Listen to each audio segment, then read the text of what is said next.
So let's talk about Charles Barkley now. Tara, this is for you first. Here's what he said. He said, there are a lot of black people who are unintelligent, who don't have success. It's best to knock a successful black person down because they're intelligent, they speak well, they do well in school, and they are successful.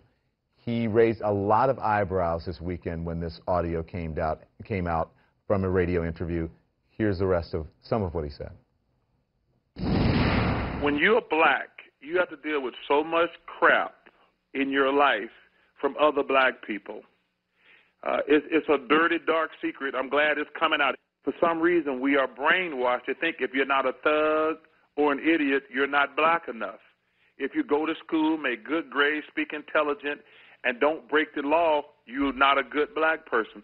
And it's a dirty, dark secret, Anthony. Listen, I hate to bring white people into our crap, but as a black person, we all go through it when you're successful.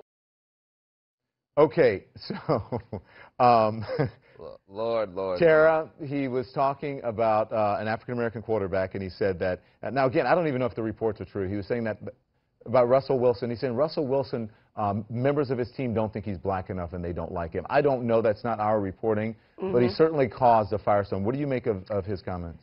Well, I mean, that's Charles Barkley. He's known to cause controversy and be very frank in his words. He definitely doesn't mince words.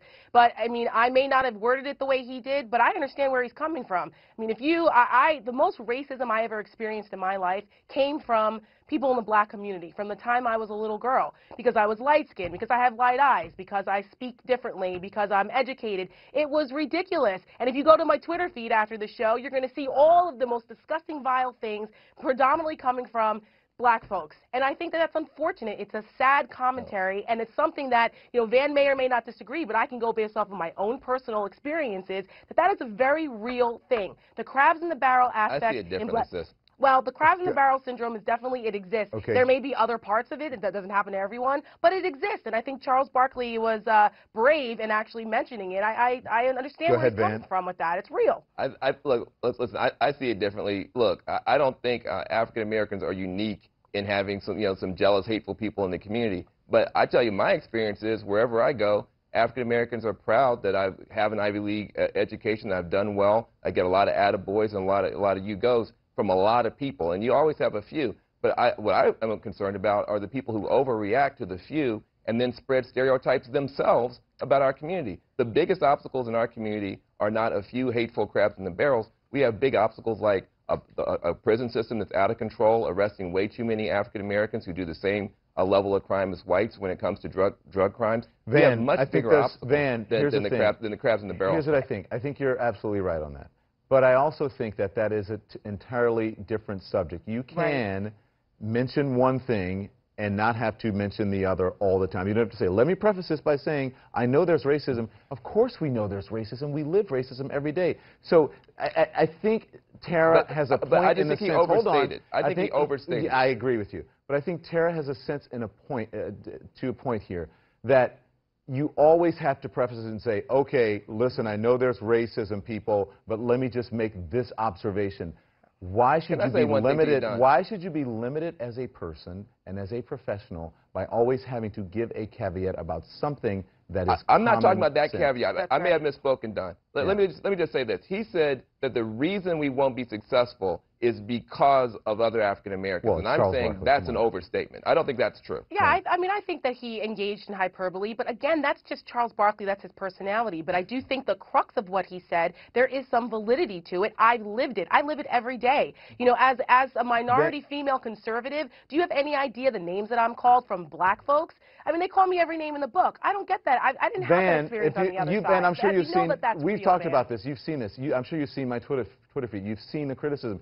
If I don't carry a certain narrative for which people think that African Americans or liberals, and I'm not a liberal and I'm not a conservative either, then I am all of a sudden Uncle Tom, I am a sellout, I am all of these things. And it's like, what are you talking about? And every single person, I was at brunch yesterday with all black people, about 10 black people, and everyone said he has a point. He said it wrong, but he is correct in his point. It's absolutely true, Van. Well, let me say a couple of things. One, There is a party line in the black community politically. If you go against that, you will hit a bug zapper. That is true. Yeah. Yo, what up, Nyahas? It's your buddy Philko here, No Music. Charles Barkley went in on black people. Everyone's going crazy. Some black people are upset. Now I guess it's time to talk a little bit about myself as I grew up. As I was growing up, you know, in Brooklyn. I remember growing up in Brooklyn, I was called a white boy a lot. And I remember my father hated that shit when people would say that about me or say that to me, especially in front of my face. He hated that. I always got called a white boy because of the way I spoke, you know what I mean? I never really had white friends or anything like that till I was like a teenager. But still, when I was younger, I was always around black people, of course. I didn't give a shit. But just the way I talked and, like, most people mimic their, with their speech, they mimic their family members.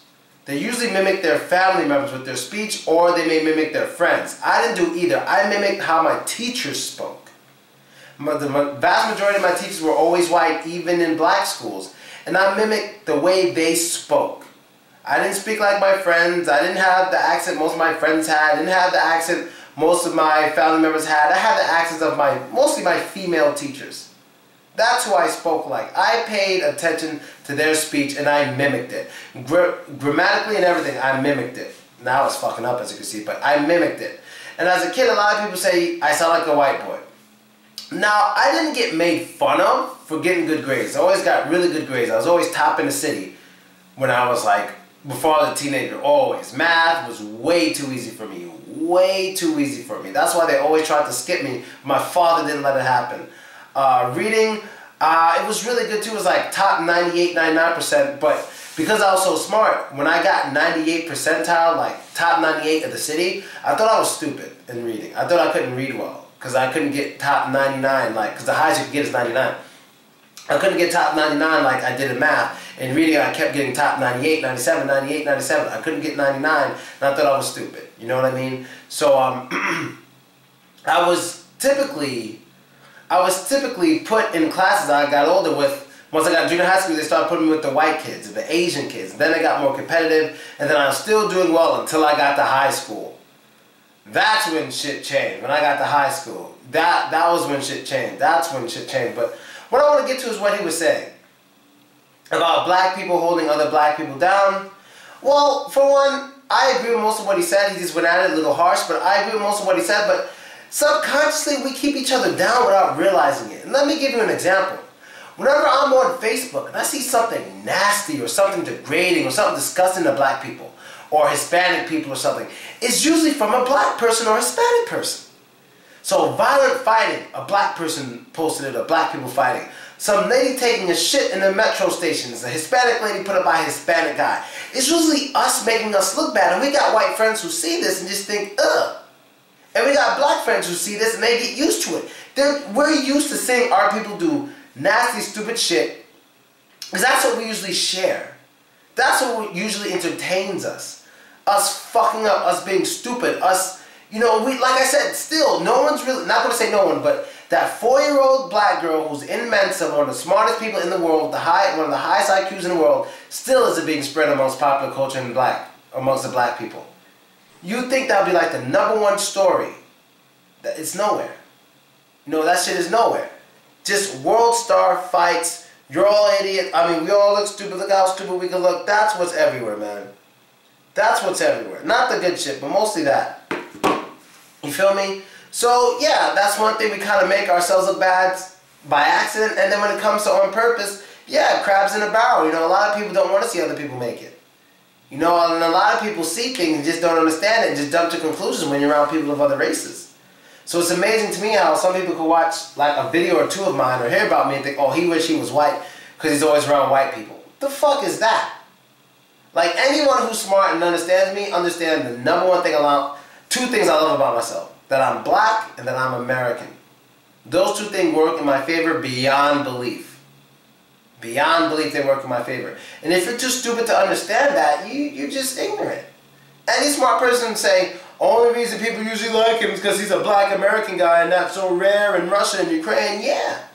I take advantage of it. I love it.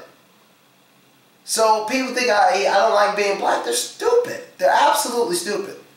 Because if I was a white guy, I wouldn't be here.